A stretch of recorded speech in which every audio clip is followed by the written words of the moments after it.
Farolitos o los chinga. Farolito. Possibly, yes. ¿Quién me dice que no? Hot take, Farolito. Farolito would be Auckland. Damn. Yeah, I can see it. And easy.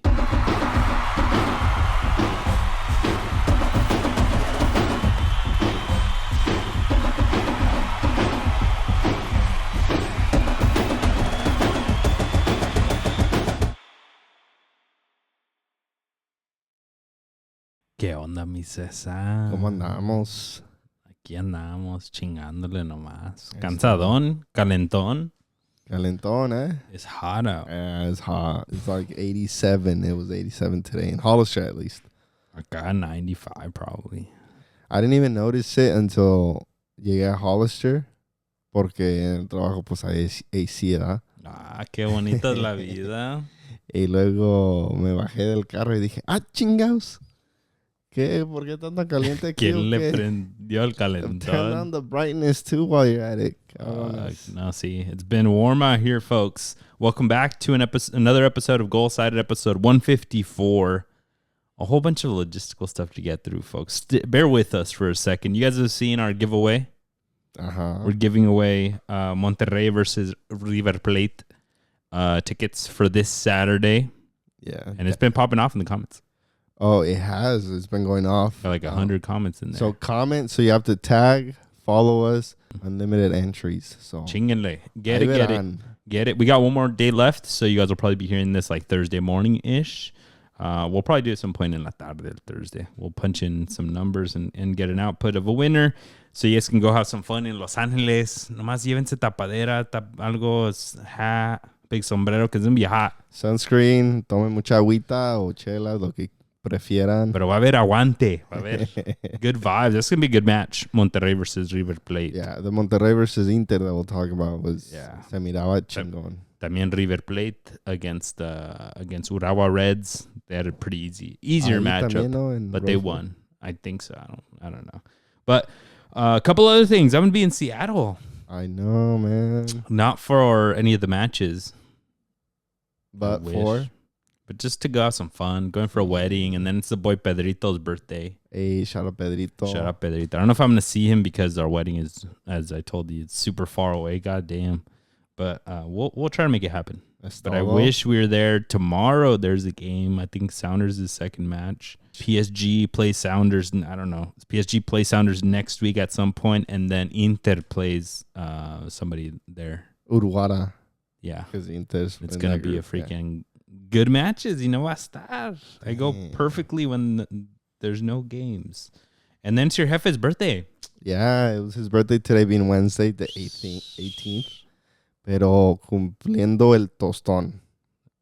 Los 50. Damn. The 50th birthday, so yeah. Eso ya para la segunda mitad entró. Sí. Toca el sábado, le vamos a hacer ahí algo chico pues en la casa y... ¿Ya me estás invitando a todos o what? Como la... Rubis 15. Rubis 15 se vienen. Y damn. Si me encuentro. That's awesome. Un saludazo al viejón. Que se la pase bien. That should be a good time, bro. Yeah. Va a haber baile y todo, ¿no? Sí, hay que mover el bote un rato. Hay que sudar un poco. Perfect weather va a estar como 72, 75. Holster's perfect weather, sí, bro. Y luego llega el wind en la tarde, ya que estás medio entradón, ya no tienes tanto frío. Y luego se te sube with the cold a little bit. So stay tuned. And shout out to you guys if you guys are new subscribers. We got some new subscribers from the giveaway. If you guys are tuning in, shout out to you guys for joining us. But a whole bunch of stuff to talk about. Gold Cup going on, mainly Gold Cup and Club World Cup, I think is the biggest things. Yeah, which has been really good. I'm enjoying watching the games. People are coming around. Yeah. People are starting to like it. Como que ya le entraron. Maybe some of the teams still need to turn it on and wake up. We'll talk about that.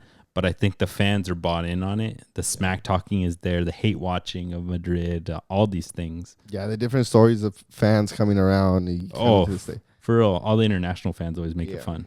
But the first thing we want to start off with, some big news, folks. The biggest news that we've had in Bay Area footy in a long time. Con todo respeto a Bay FC coming to the Bay. That was huge. Yeah. But this is huge.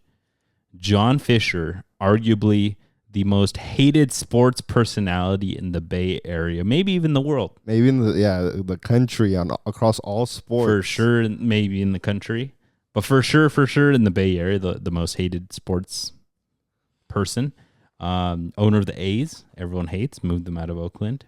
Owner of the Earthquakes, everyone hates him, doesn't invest, doesn't care. Ghost owner. But he just announced that he is partnering with an agency to sell the Earthquakes. Hey, let's go. Let's go, which we all thought was not possible. Like realistically, because he's making, he's just getting a check every year, like here, just for participating. Yeah. So we're like, why would he ever sell? Yeah. But apparently something tickled his fancy and yeah. When I saw the news, I was like, there's no way this is real. No, San. Don't play with my feelings like that. Maybe if I see a third or fourth or fifth tweet, maybe I'll believe it. But it's been like 2 days. I think it got announced yesterday or the day before. It got confirmed today morning by the Quakes official account. Oh, yeah, they did it. Mm-hmm. Yeah, so I'm super excited. I hope you were the one that mentioned something about the stadium, maybe Fisher being... Yeah, somebody in the Discord was saying, can we get a new stadium? Because the mayor of San Jose said that he's excited for the Quakes to start getting involved with this new project that they call Downtown West, which is like a new portion of downtown that's supposed to get poppin'. I think that it's part of the Google complex that's supposed to be built and a whole bunch of other stuff. By the SAP, right? Somewhere back there. Then they're going to make it sports, entertainment, liveliness, live music, maybe new bars. I don't know. But there's a big plan. And he basically was an indirect shot at John Fisher saying like, now we can partner with the owner who's going to be helpful in all this. So it's kind of an indirect, but basically saying that the Quakes should be now involved with the downtown expansion. Does that mean a new stadium over here? That's what somebody in the Discord was questioning. I doubt it. Yeah. Because ni modo que dejen ese estadio. Yeah, I mean, even if all of that happens, I think the stadium isn't too far from that area that we can be like, justifica que lo mueven, justifica all that. Yeah. But they need better public transit. If you guys have ever been to San Jose, folks, the Caltrain stop is a good ways down, and you have to walk a good ways afterwards to get to the game. They do a free shuttle, pero como que it's not super convenient. Pero that's the big question. Does Fisher own the stadium or do the Quakes own the stadium? Does it come with the Quakes? Mm-hmm. And if it doesn't, he wants to cash in because they'll pay him to use the stadium, right? Right. And then if so, will the new owner have so much money that says, chinga tu madre tu stadium, I'm going to make one over here. Yeah. Because they still have Bay FC ahí también. Yeah, but Bay FC, they got their own thing going. They're going to make their own stadium? They're building a Treasure Island training facility. So ¿pa qué los van a mandar? I don't know. Realistically, what I say in my brain, why would they send them all the way up here to train and then the game all the way down here? So I think I don't know, maybe Cesar? Yeah, maybe they're going to move up there. They need to revamp Cesar. It's a really nice stadium. Like the location is chulada. Es una chulada y hay mucho parqueadero. Well, I mean, and it's like menos. It's más o menos el parqueadero is free, I think. Right. And it's perfect footy like atmosphere. If you get everyone in SF to just public transit over y se hace un desmadre en una ciudad tan cerrada. Like I love it. It gives me like almost like a European footy vibe, like a city, a proper soccer city. Yeah. So we'll see what the Quakes do. Somebody was even saying they should move the Quakes to SF. No manche, no me hagan eso. They can't do that though, because Quakes that's a hood thing. That's a San Jose thing. No, eso no se va a hacer. But hopefully esto pasa like before the World Cup, so maybe the new ownership can ride that World Cup wave get some like fan buy-in y usar ese entusiasmo y llevárselo 2026. If we get somebody with big money that wants to invest, I'll get season tickets again, the cheap ones. Los que incluyen un drink ticket. I haven't looked into those, but I probably should. Esos. Yeah, I'll do them. I don't care. Ahorita no.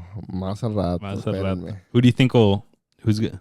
I don't know, bro. Elon Musk? No creo. No, Dios mío. Dios no libre. No digas eso. Everyone will freaking boycott. A nice billionaire. They have to be a billionaire. Estaría chido. Somebody, maybe the Niners will invest in local footy. They own Leeds. I know, but I don't know if I'd want the Niners. I'd want like somebody an ownership like that. I'd want somebody que es a single person o una familia o. Ay, perdón. Get his mom and pop. Sí, pues. I know that's cool, but they don't have the money. Right, yeah. The Walmart family or some shit. Okay. No. I could see it being them, like the LeBron James, Liverpool org. I don't know. Arsenal already kind of owns the freaking Rapids or one of those teams. Salt Lake, one of the two. The Rams, the LA Rams. They own the Rams. They own the Nuggets, the Nuggets, and then the other Denver. And Avalanche, the hockey team. Do they own Avalanche too? They own the Rapids for sure because they're there. Oh, okay. Yeah, that's what I was thinking of then. But somebody like that in the billions of dollars, please come and help Carlos us. Slim, eh? Oh, that'd be cool. But they have to have some investment in the Bay Area. Un Checo Pérez que tenga unos amigos que tengan. Canelo. Come through. Canelo. Low-key, that's my first thought. I don't think they got enough money like that yet. Quite yet. But we're excited, folks, if you haven't been able to tell. So let's get into some matches then. Let's start off with the Gold Cup. Because in theory, it should be a bigger importance. In theory, right? In theory, than the Club World Cup. But como que se van nivelando. Sí, Maybe that's one big thing to start on.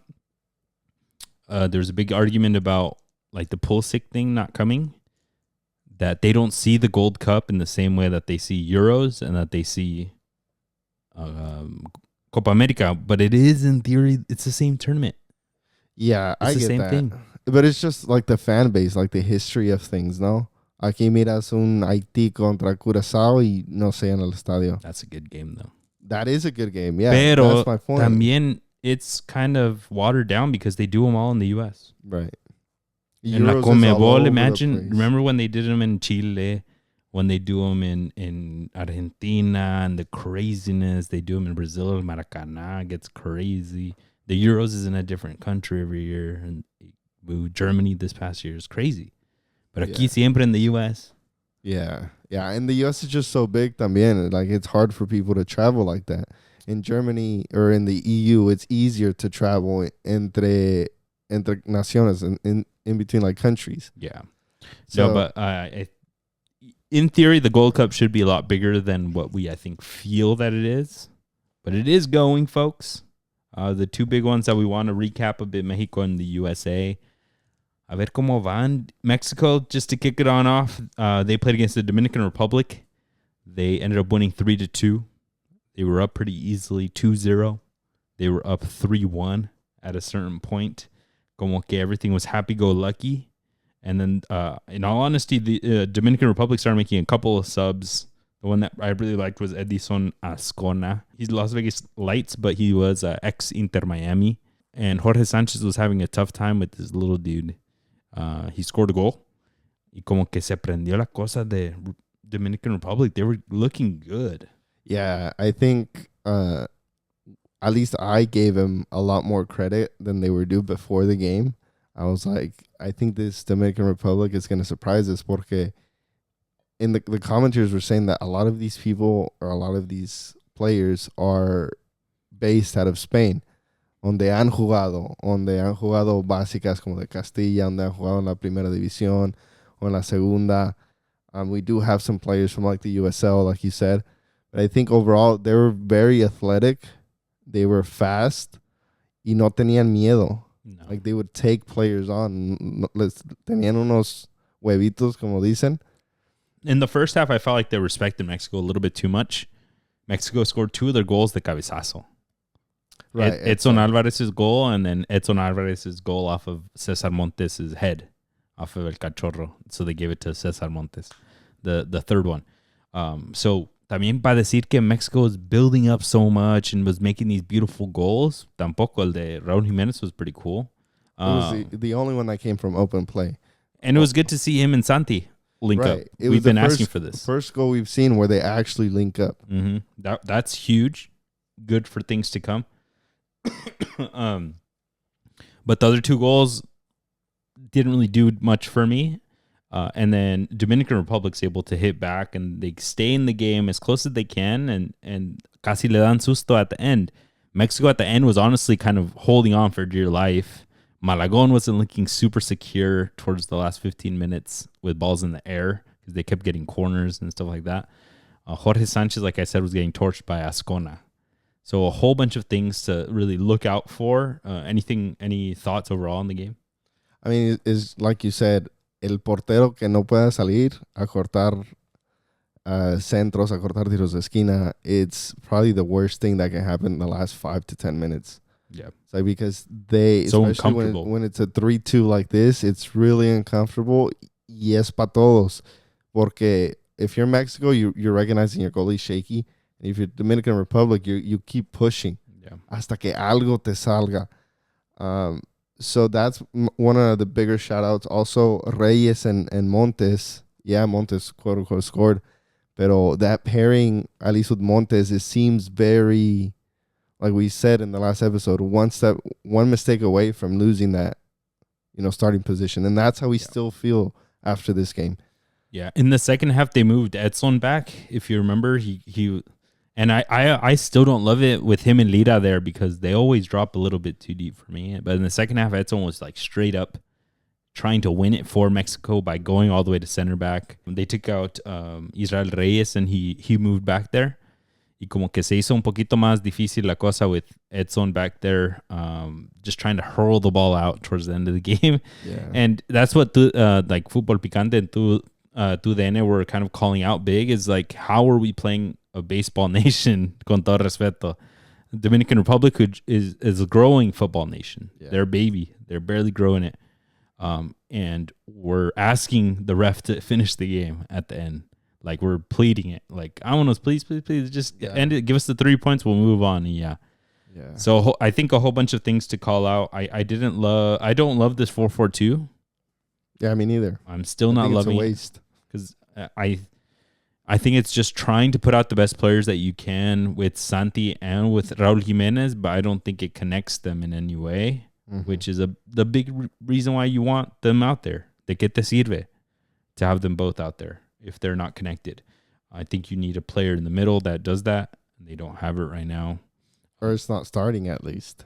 At least not starting, but then I didn't see it from the subs either. Like Alexis played good, but they didn't switch to like a 10, right? Or to better center mids, in my opinion. The rumor is that maybe Marcel Ruiz will start today. I think he is going to start with Edson in a very similar 4-4-2 with Quiñones, which Quiñones might be a little bit more false, hopefully more involved. Yeah. Me personally, as a coach, I just don't like two up top because I think the two don't do the job of two players. They do the job that one striker can do. So they're not as involved in the game. So I personally don't love it.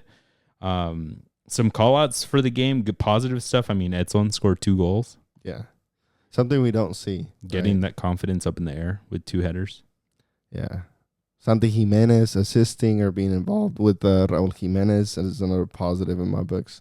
Yeah, apparently, and we're just getting now, folks, being Wednesday, right before the game, we're getting the confirmed lineups. Marcel Ruiz in for Eric Lira. Israel Reyes playing out wide because Johan Vasquez is back. Let's go. That might be a big game changer. We might see 0 in the goal scored against Mexico, and it could totally be just because of Johan. But like I said, Marcel Ruiz, Piojo Alvarado, and Alexis Vega out wide, the Liga MX duo, and Quiñones in for Santi Jimenez. I like the Alexis Vega. No Orbelín Pineda. Alexis in for him. Yeah, of course. Orbelín, con todo respeto, giving him his respect. 1 goal, 1 assist, back to back.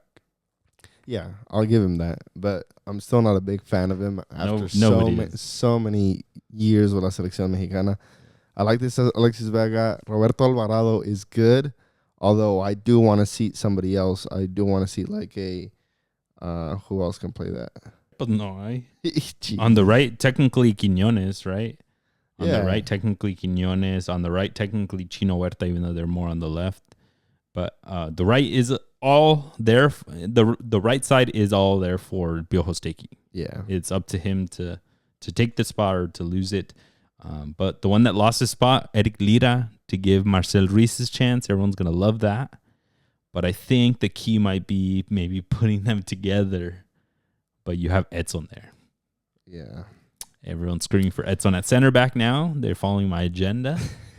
But it's not going to happen because we have 2 Torres at center back that I don't think El Vasco will move. If Cesar Montes having a Johan Vasquez there gives them that confidence and they do well, I'm okay with that. But if for some reason, like we said, has a shaky mistake even with Johan, and I think it's time for him to move on. I think it's time for us to put Israel Reyes, or we can put somebody like... I love Israel Reyes because he's a ball-playing center back, and Cesar Montes is not that. He kind of was that when he was in Spain, and he had to learn it, but he's not that. I don't have another center back, right? Chiquete, Orozco, but he's on the left. So then that's the problem. That's Johan. The last 2 games, Montes has been doing us a solid last game, and he moved to the left, so Israel Reyes can be on the right. But now Israel Reyes, being that Swiss Army knife, goes to right back, because now we see El Vasco likes him over Jorge Sanchez, over Julian Araujo, over Huescas, over everybody, because he's good. He's solid. Yeah. And he's almost like another center back. He probably plays defensive. Si Gallardo va, él puede meterse ahí. Yeah. But I like when El Vasco played 3, technically back 5, in Edson, Montes, Vasquez. So that's beautiful. Flying, and then you have Gallardo, you have Israel Reyes or Huescas flying up the flanks. You got 2 in the middle, but guess what? Because you have another 2 up top, así. No surprise. Cook, but too easy, they say. No, that's crazy talk. No, but we'll see what Mexico can come up with today. El Vasco was getting tore up because they asked him what his style of play was. What does Mexico do? Mm-hmm. And he said something along the lines of like that he tells the players when they ask him those things, look at Canelo Alvarez, look at Julio Cesar Chavez, and that is la garra mexicana and the grit and the like never say never, fall and get back up. Yeah. And all these things. And TUDN, Fútbol Picante was tearing him up because they were like, what do you mean we don't have a style? Why are you saying our style is not a style? Because he said, we're not Germany, we're not Spain, we're not Portugal.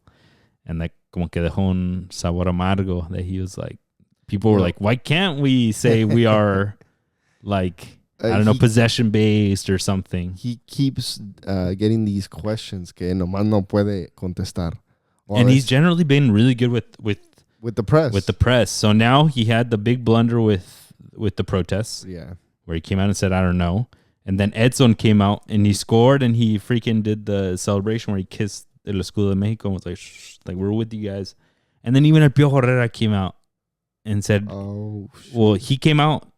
His answer was genius. He said, like, not just Mexicans, todos los Latinos are suffering. And I was like, bro, that's beautiful because he doesn't coach Mexico anymore. He coaches Costa Rica, which we're all struggling, right? Yeah. So that was a beautiful answer. And then también El Vasco now la caga with a weird... I give him some benefit of the doubt. It was just a weird answer. Le preguntaron like about the style, and then he said, like, we're not these superpowers who everyone knows their style. He just wasn't prepped for it. Like, he just couldn't be honest. I think maybe also because he doesn't 100% have it established. It's the truth. I mean, Mexico no is possession-based. Mexico's not... Defender 100% intensity. Right. But El Vasco style is defend first, figure it out later. Which I'm okay with it. If you Con Mallorca, 5 in the back. Yeah, if you can get it down to a T where no te meten, you have a clean sheet, y ganas 1-0, I'm the happiest. That's why I'm like, why not 5 in the back, right? Yeah. But también his style of play isn't that high flying. Like if it was Piojo Herrera back at the 2014 World Cup. It's not that tampoco, so maybe. That was beautiful, by the way. That playing style. Vasquez and Carlos Guardado back then, yeah. Everyone high flying, highest intensity we've ever seen. You have the players to do it right now. Yeah. Huescas, Alexis Vega, and Chino Huerta. And who's going to stop us? Yeah. But no se puede. But yeah, they're taking the field right now. The game is about to start. Should have already started already. And Marcel Ruiz confirmed in. But we have 2 matches. This game against Suriname, and then we got against Costa Rica, against Pio Herrera's boys. And they just got a win with the last-minute goal against Dominican Republic. Against the Dominican Republic, who put up a good fight against them. They were 1-1. And at the end of the match, maybe El Piojo's teaching the boys how to play till the very last minute because they got an 85th minute winner. Love that for him. And Costa Rica. They have some good players. They have big names that are in Europe. Yeah, they have about 8 players in Europe compared to Mexico's like 6. I think it was the stat. Mexico is nowhere near the top. I think Suriname is like the number 1 with like 20-ish, but it's because they're all developed over there. They're all in like the Dutch league and stuff. But so I'm expecting a good match. But what do you think? Give us a prediction for against Suriname. Do we come out on top? Yeah, I'm gonna call out 2-1 victory for Mexico. I think Mexico necesita lock down the defensive position. If it's a 2-0, I'm even happier. Pero de eso de que Ángel Malagón no sepa salir, de eso de que Cesar Montes, de eso que Gallardo gets caught because he's flying y Cesar Montes no podía recorrer. Now we have Johan. So if we can lock down just being solid defensively, I think it gives us a good chance going forward into the later stages. I'll say 2-0. I think a 2-0 because I think Johan does get back there and calma todos. Hey. Capitán de Genoa. Ya llegó papá. Con todo respeto. Ya llegó papá. Soy capitán en la Serie A. So what's up? No, who's going to get past me? Nobody. No, he makes a huge difference when he's on the field. Definitely. For Genoa, even more for Mexico, he's going to be our Rafa Márquez at the next World Cup. Like, tiene que estar ahí. Tiene que estar. I need to get one of his jerseys. Mine too. But I'm going to put Z Vázquez, like El Gallito. And then they play Costa Rica. After the thoughts from the first match, do you think we survive Costa Rica? Yeah, but I think it'll be like a tie or a really close, like 1-0 or 1-1 game. 1-1. Sheesh. I think they have some big names, the thing, but I don't see a lot of firepower from them, like in the striker position specifically. I think they have a lot of solid players, but es que Pio Herrera a lo mejor todavía no los acopla bien. So maybe later on for the World Cup. I think El Vasco's got to come out with something a little bit different against Costa Rica because Pio Herrera's coming like, I know you don't know how my Costa Rica plays. Right. But I know you. Yeah. And El Vasco's got to cook. He's got to have a master class there. He's got to maybe give Rafa Márquez the reins that game. Hey, Rafa, ¿qué crees? No, pues tú me ve. No, yeah, but I think Johan Vázquez has to be there. And by that third game, Mexico has to have an actual identity in the tournament established. At least in this tournament, right? For the tournament, at least. Okay, are we going to fire así with Quiñones and Raúl Jiménez because more physical? Or is it Santi a bit more finesse and así te la toco y te mueves and stuff like that? I don't know. We need to figure that out because it hasn't been working until now, even though they got the dub. All right, let's quickly move it to the U.S., a bit of a hate watch, I would say. The USA, they won 5-0 against Trinidad and Tobago. Pobrecitos. Aquí in San Jose, too. I think the U.S. has never lost in San Jose. I think that was a fun fact. That's why they come here, ¿no? Les gusta venir aquí. Yeah, pues the Bay Area. Pues sí. Ven los aviones. Shout out Diego Luna. He had a good game. 2 assists. A huevo. El native. That's el gran capi.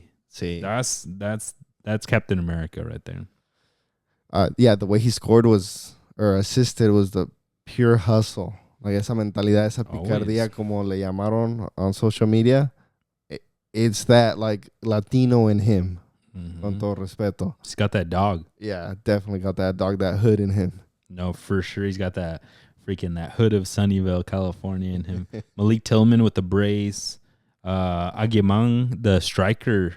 The Charlotte, I think, Charlotte striker. He's really good. I like this dude. Max Arfson, también Earthquake Academy kid Davis or whatever. Legacy, yeah. Yeah, with 2 assists after getting torched in the Switzerland match that he was probably the worst player on the field. People were asking, how is he even professional? But como que se estableció un poquito más the U.S. Se calmó la cosa.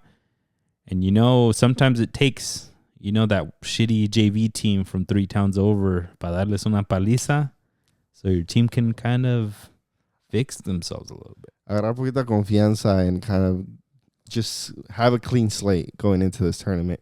And Trinidad and Tobago was a perfect victim de pagar todos los, como dicen, los platos rotos. No, for sure. Because ni metieron ni las manos. No, pobrecitos. At the beginning, it looked a little bit like, okay, maybe they'll get a shot on goal or something. But as the game went on, it just was not the same Trinidad and Tobago from 2006. Yeah, that made that World Cup. Yeah. And they used to really fight for the Gold Cup back in the day. But now the U.S. has to play against Saudi Arabia, the guests of the tournament. It's going to be a great match. Yeah, Saudi Arabia played Haiti in a sold-out stadium, Snapdragon Stadium. Oh, damn. Did it sell out? No.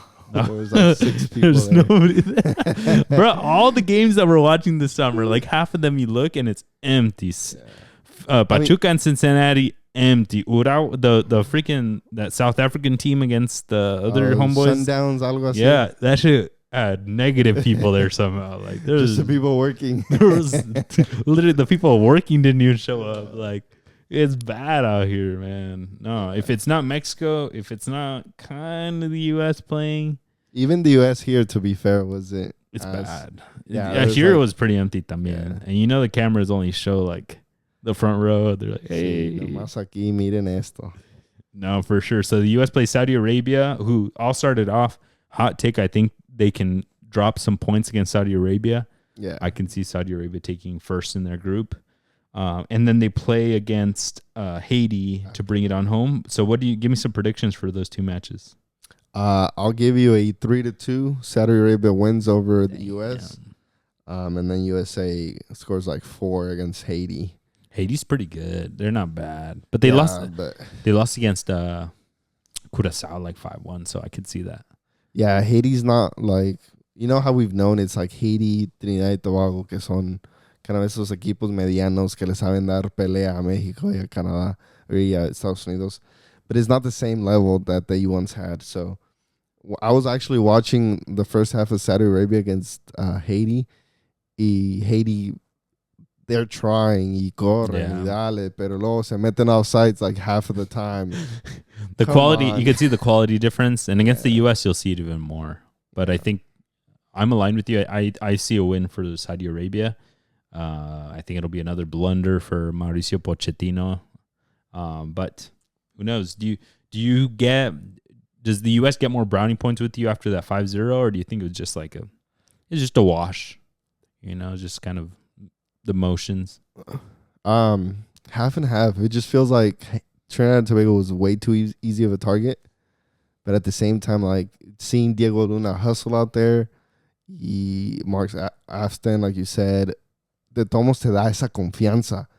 So this next game against Saudi Arabia is really going to be the key to where we can see if U.S. is about it and they're going to go deep, or if Saudi Arabia is the one that's going to be like, well, I want to go into the next round and go to the semis. Yeah. The only thing is sometimes the hustle does well against crappy teams, but not even that hustle will save you when the quality shows up on the other side of the pitch. Yeah. And that's where, like, if Saudi Arabia comes with that conjunto play, because we know a lot of them play domestic, and right? And they got Renard. And Hervé Renard knows how to freaking make them run through a brick wall for him. And when those guys play together, they play like they've been playing since U8s, because some of them probably have been playing together for so long.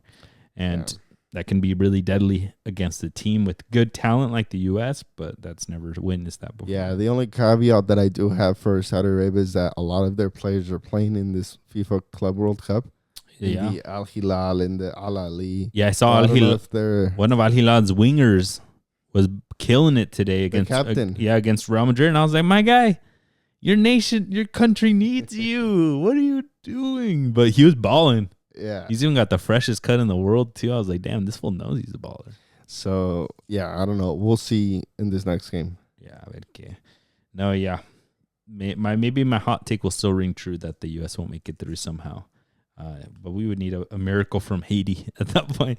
All right, folks, let's bring it on to the Club World Cup. Before we do that, I want to give a shout out to Guatemala. Guatemala beat Jamaica 1-0 y se enciende las alarmas. El gigante ha despertado, cabrones. I'm dead, los Chapines. After having lost to them 3-0 in World Cup qualifiers last week. Yeah. Culeros, I put money on Jamaica. They lost. Sorry. Con todo respeto, mis Chapines. I love you guys. Yeah, I mean, everybody else is smacking people. Panama 5-2. Canada 6-0 is huge against Honduras. Honduras, bro, just go home, bro. You're lousy to watch. I'm sorry. Honduras is letting us down so much. So bad. Remember that pre-Olympic qualifier in Mexico against the U.S., against Mexico? Mm-hmm. Jackson Newell scored a goal. David Ochoa was still part of the picture. Yeah. So Honduras looked strong at that point. I think they might have tied the U.S. in that one. I thought they had a good generation, and some of those players are there. They're just not doing it. Yeah, it's not the same. Hay muchos errores infantiles que hicieron against Canada, and they just can't defend to save their lives. They need a refresher. They need to do Costa Rica and send players out at youth levels, get them through the ranks in Europe. It's gonna take a village, folks. Let's move on to the Club World Cup. A whole bunch of stuff. Let's just spit fire. Todo lo que pasó, ocho por ocho. I think overall we've had an impressive showing from Latin American countries. My agenda was totally fulfilled with that, and that I thought MLS was just gonna face plant un pedote. But because Seattle Sounders lost against Botafogo 2-1. 2-1. And then LAFC loses 2-0 against Chelsea. And then everyone's good. Inter Milan, we'll talk about in a second. Monterrey gets a freaking miracle draw against them. Palmeiras ties against Porto. Other homeboys tie Boca Juniors against Benfica. We'll talk about that. But then Pachuca ruins it today. God damn it. Yeah, 2-1 against RB Salzburg. It just ended right now, folks, after a 1 hour delay because of some lightning. Bro, why do you have in Cincinnati, first of all? Yeah, why is there lightning in Cincinnati? Con todo respeto. I mean, it's Cincinnati, it's Hawaii, okay? No, it's not tropical. Tornado Alley. Por favor. Yeah, por eso las casas valen 100,000 pesos.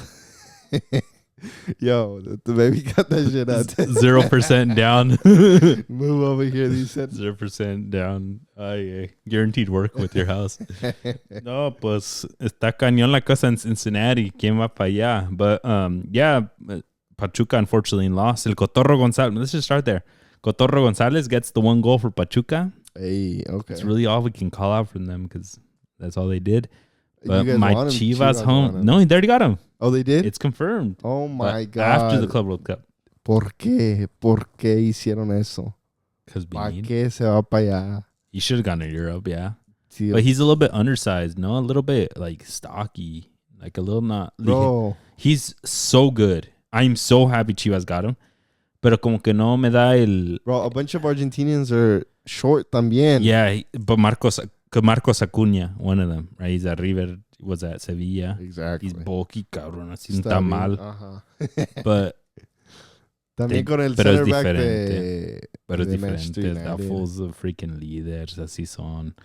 Hopefully he goes to Europe from Chivas, but I thought that was a pretty solid performance from Pachuca. But Salzburg, even though they're a big name, parecían like a wounded animal out there that Pachuca had to just take out.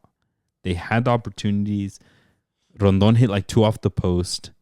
The youngins had their opportunities también. They didn't have Idrissi. Like, come on, you fumbled the ball with... What? He got injured.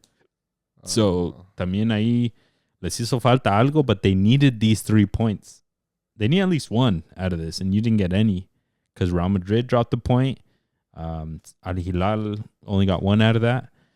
So, unfortunately, Pachuca is the only team with 0 points. And something to call about, I'm just looking at Salzburg right now. A lot of their players are under 22.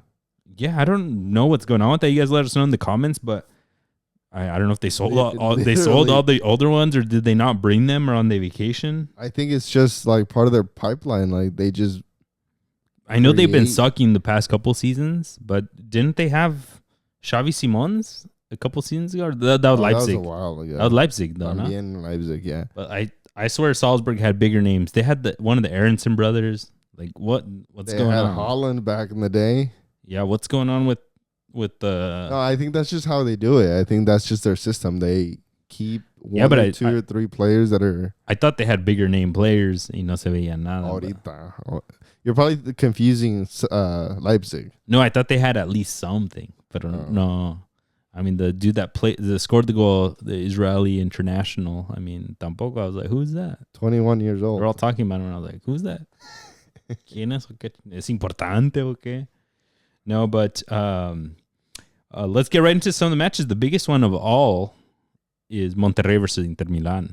Yeah. I think that's a big thing. Inter Milan being two-time runner-up for Champions League in the past 3 years. Monterrey being 10 times flop masters of Liga MX. Not being able to win an important game in playoffs, making it all the way to quarterfinals, all the way there, and not being able to make it through. I mean, they made it to the finals with the super team. Yeah. That Monterrey ties against Inter Milan, but no, they had an amazing game. Yeah, se engrandecieron, especially with all the Europeans. And that's what I think it is with them. I think, como que, I don't know, les da hueva la Liga MX. They're just comfortable. They're That's comfortable. What it feels like. They're not at the fitness level throughout the entire season because they just don't care. But then they probably tried so hard the last month to show up for the Club World Cup. Y también the goal they scored the goal that they scored a la mano de Sergio Ramos. La cabeza de Sergio Ramos, putting the team on his back and scoring a goal like he did against Atlético Madrid. And como se dice, y cashing in. Every goal he scores is a bonus. Every game he plays is a bonus. Oh, that's in his contract? That's in his contract. There's a whole bunch of 4 or 5 different bullet points that says bonus. El Tato Noriega, the head sporting director, he's probably yes, but ay, ¿cuánto me va a costar? Mi cartera. I mean, Monterrey is one of those teams that just has unlimited money in Liga MX, along with Tigres, podemos decir el América, podemos decir... Tigres just bought Javier, what's his name? Jaime Correa from Atlético Madrid. Tigres? They just announced it today. Jesus. And he's at the Club World Cup. But yeah, he's coming to Liga MX. And then they offered $10 million to Seattle Sounders for Obed Vargas. That's crazy. Unlimited money in El Norte. But no, yeah, Monterrey put that unlimited money to use. They got some really good performance out of the squad yesterday. I mean, the whole middle, Canales had a solid game.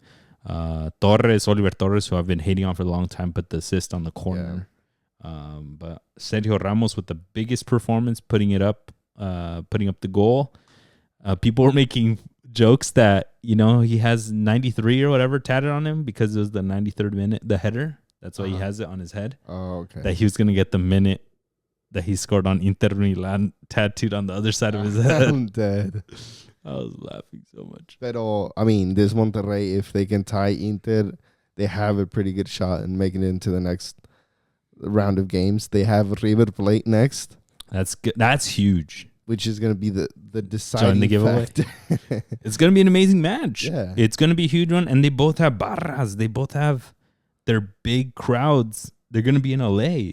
Latino Central of the world, they're gonna be there. Yeah, and it's gonna be popping. It's gonna be a good time. I just saw this American, dude who went with his family to the Monterrey game.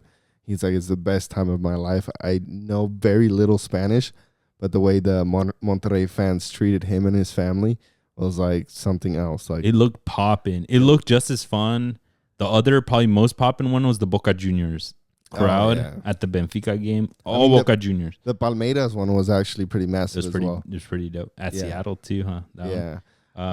No, but I mean, huge kudos to Monterrey. Huge kudos to their crowd for getting it popping. Now is the big test. Can you stay at that level against River, or are you going to come back down and flop? They need to get 3 points, or else River is going to go in second place. And it's at 6 p.m., so no es durante el día. Es en la tardecita donde se pone bonita la cosa en LA, donde no está tan caliente ni tan frío. Because it's at the Rose Bowl and the sun beats on you. There's no cover at all. No palcos, no nothing. Pues no te creas, a las 6 todavía está haciendo calor. That's what I'm saying, but like the best odds you got is be on the side that the sun's going down, ojalá te cubra un poco. Dios mío. Or sit in front of a tall person or something. I don't know. But no, that's going to be a huge match, and Monterrey's probably got the best odds out of the Liga MX teams to make it far, at least as of right now. The next biggest popping one, I guess, what we said, Boca Juniors against Benfica. That thing had its own fireworks. That's one that had Cesar Arturo Ramos as the center referee. It's gone viral. Yeah, it went hugely viral. It was a 2-2 match, a whole bunch of drama, 2 red cards. Ander Herrera gets a red card first for Boca off of the pitch because he came off injured. And then Andrea Belotti gets a red card por una madriza que le metió a some dude from Boca. And then Jorge Figal from Boca Juniors. También dijo, yo quiero una. He got a big old kick on some dude. And then Cesar Arturo Ramos never backs away from any players. Shows his attitude, shows up. Vámonos. You get a red card. And he goes viral because he accidentally pulls out his freaking Virgen Maria freaking little Yu-Gi-Oh card, trading card. Yeah. No, it's su San Judas Tadeo. No, you got like the little good luck charm on you. Y la tenía en su pocket.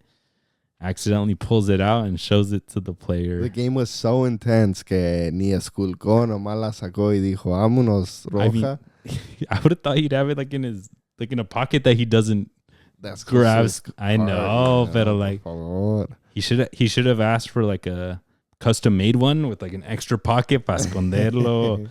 A little tighter, huh? But that's low key hella cute. Like this will so sweet. This dude had his freaking Virgen Maria like que lo cuida right siempre, there sí. Con Juan Diego on like straight up like what every Mexican mom has at their house. Yeah, he pulls that card out. And then all the jokes are crazy. Somebody called it La Roja de Guadalupe. Yeah, let's go. Somebody said, they said que le dio roja y le dio la bendición. Pa su casa, vámonos. Oh my God. But, I mean, yeah, I thought it was adorable seeing that. And how it went viral, todavía mucho más. But yeah, like you said, Cesar Arturo Ramos never backs down from the drama, from being part of the center of attention. He needed to be the ref for this one because he might not be the tallest or biggest ref, but he has one of the biggest personalities and like huevos for sure. Like those Boca players were pressing him. The Benfica players were pressing him. Mm-hmm. Benfica also has Argentinos that are like gnarly. Everyone was pressing him, and he was like stood his ground. And he had to give out those red cards, and he went up to them and he gave them the red cards. Y vámonos para su casa. Y tú bendecido. Yeah, Andre Herrera getting a red after being like on the bench and injured. Like, bro. Yeah, I think he went over for VAR and he cussed at him and immediately vámonos. He like checked the VAR. He's like, no se me olvidó, cabrón, eh? And then he's like, y sáquese de aquí. And I'm not showing you la Virgen, eh? No, tú no te la mereces. Tú no te portaste muy mal. The fun thing that I wanted to call out for this, 4 goals to 4 Argentinos. Yeah. Di Maria scoring and then Otamendi, both for Benfica. It's kind of crazy, bro. Like, we're living in a moment. Like, I love hate watching good Argentina match as much as anybody, but los Argentinos, low-key, are the ones that se los amarran and say, do we need a goal? Okay. Then I'm going to go fucking do it. Yeah. Lautaro right now is well known for being he's him. Yeah, he scored against Monterrey. And I think they're the ones, even though it's much like you said, hate watch, ellos son los que traen el carácter to these different teams. They're the most checked in for the games. Like you take a look at Atletico de Madrid. I know they lost 4-0, but even ellos are known for that Simeone ball, ese carácter. Well, they also got like half of the team Argentino, los mamones. En México también hay alguno que otro argentino que se echa el equipo on their backs, you know. So it's all over the world. No, for sure. Even with our Quakes, like Cristian Espinosa, lo mismo. Hernan Lopez. Leaving us. No más, eh? No, but for sure. I thought that was interesting. Otamendi towards the end of the game coming through. Y se lo gritó a los de Boca porque él es de Vélez Sarsfield. Oh, okay. So he's definitely not Boca. No, when he yelled it, sometimes players will do it con respeto because I want to go to Boca at the end of my career. Yeah. No, he's like, sí, cabrón. He's like, I'm gonna retire already. I don't care. Marchesín también se gritaron diciendo, ya estás gordo, ya retira, algo así. Damn. And I was like, y ese güey nació de Lanús. Yeah, and then Di Maria is ex Rosario Central, so también no tie to Boca. So we have that's gonna be great. Imagine we get a Clásico Argentino and at some point in the playoffs. That'd be fun too. Crazy, yeah. It's got to be in Miami. Maybe one thing I wanted to call out super quick. We're getting a lot of these top teams, mainly in South America, that are putting up really good fights against these kind of non-La Liga, non-Premier League teams. Yeah. Like, do you think that level is similar? Like, because, like, imagínate if Porto struggles with Palmeiras, then would a Pacos de Ferreira struggle against a lower division, a lower team in Serie A también? Like, so then is Serie A pretty equivalent to La Liga Portuguesa? I think it's just the top teams, like in the Portuguese league, are, digamos, ellos están en un escalón. And then the Palmeiras, the top teams from Portugal.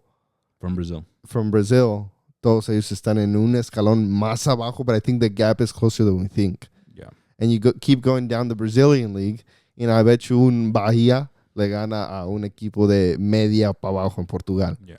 Entonces, digamos que so you would top teams, maybe there's still a bit of a difference. I mean, maybe we're seeing that they're closer than what we think. So you would put like Palmeiras, if they played in the Portuguese league, you'd put them in the top 5. Yeah, I think that's maybe sneaking in between Benfica and Porto, but not as high as whoever did better out of those two. Correct. Yeah. I think they're right in there. I mean, some of those teams like Boca Juniors tying against Benfica, I think that's huge. And Boca's not in a great moment right now. Yeah. We'll see what River does when they get a tougher opponent, but in theory, they're the better team at the moment. Flamengo también. Let them get a stronger team, and I would love to see them up against the European side. Fluminense tying against Borussia Dortmund. That's pretty big. Yeah, but then you start asking yourself, like, people aren't even remembering, how did Borussia Dortmund even make it here? And it's because of, like, Champions League, like, 4 years ago or something? Like, they barely made the cut, so people were also questioning that. I think we just have to pay attention to how this tournament ends. They draw conclusions. You saw me that más clearer picture. Especially because knockout rounds are going to get very intense, right? Those are win or go home. Lose, and you lose money. Win, and you might make money. But Flamengo against Chelsea is one that I'm going to be looking out for. Yes. Because I think that's going to be a good gauge on South American versus European footy. But no, yeah, these Mexican clubs have a tall task now. Monterrey has to really show up against River Plate to show up for Mexican footy. If not, we're going to look a level below them. When we're all screaming, bring us back to Libertadores, we're going to look like anybody in South America would smack Liga MX. Yeah, I think that's not true at all. I think Liga MX can compete very well. Yeah, but that's what I'm saying. Imagínate River Plate beats them 2-0. Uh-huh. Then we're going to be like, oh, well, that's the best Mexico's got to send.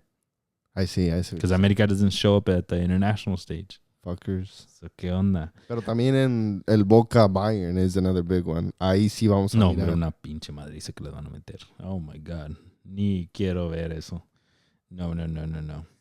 Lastly, Bayern, they beat Auckland 10-0. I know, dude. Pobre Auckland. They're semi-pro, no? They're semi-pro, yeah. They're like your local... Farolitos o los chinos. Possibly, yes. ¿Quién me dice que no? Hot take, Farolito would be Auckland. Damn. Yeah, I can see it. And easy. No, hey, relax. I'm just kidding. No, but it would be... No, but Farolito, les tengo toda la confianza en el mundo. I was in South San Francisco and pasé por un farolito y dije, ay, wait, should I stop? The one in South San Francisco, yeah, that one's solid. Right next to Taqueria Guadalajara, too, right there. No, but they asked Michael Olise, did he feel bad about beating Auckland 10-0? And he said no. He was kind of laughing it off, but he said no. The game's the game. Like, you come to the world stage. I'm sorry, but it is what it is. But do you need to rack it up so much? They were trying for 10. Yeah. Who scored the 10th? Mueller? 10th one was Thomas Mueller, and he screamed it with all of his freaking might.